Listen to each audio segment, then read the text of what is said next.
Why is the Incredible Hulk green? Who put the X in the X-Men, and why the heck does Spider-Man wear those pajamas? Let's find out when me, Kevin Smith, talks to Stan Lee, the father of modern mythology, in Stan Lee's Mutants, Monsters, and Marvels. Stan the Man Lee, co-creator of Spider-Man. I always felt I want to do Spider-Man. I thought it would be good. The Fantastic Four. Bunch of superheroes, but I tried to make them different than the others. The Incredible Hulk. Now I'm going to make a hero out of a monster. The Uncanny X-Men. I wanted to call it the Mutants. Went to my publisher.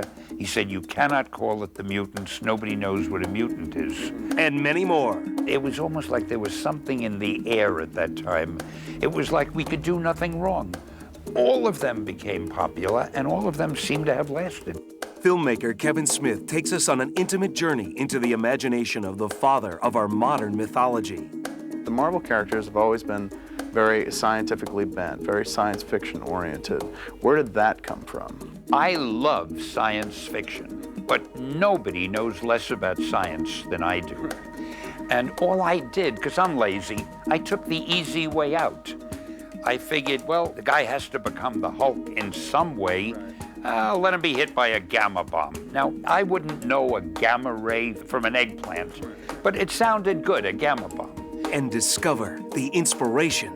And there's that really beautiful moment, too, where Captain Stacy kind of knows that Spider-Man is Peter Parker and says, take care of Gwen. That's right. As he's dying. I mean, that's powerful stuff, and she doesn't hear that. But that's powerful stuff, and that's not stuff necessarily written for a kid. You know, that's stuff I never wrote for kids. I wrote for me. To uncover the secret origins. Joni said to me, if you're going to quit anyway, why don't you do a book the way you'd like to do it and get it out of your system? The worst that'll happen, he'll fire you and you want to quit. Right. So I figured, okay, and I did that one book, The Fantastic Four.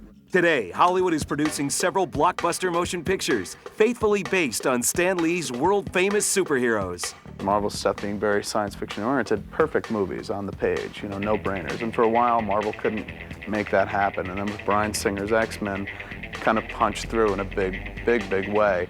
And for years, Spider-Man was held up in legal limbo. And finally, this year, we're going to see the Spider-Man movie, which some would say is about 20 years in the making. I don't think there's ever been a time when the product of one company is going to be represented so much in movies. It's a great time to be a Marvel fan if you're into movies as well. Man, yeah.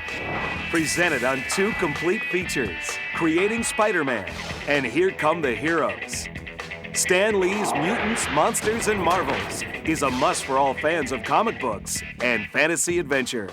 Excelsior!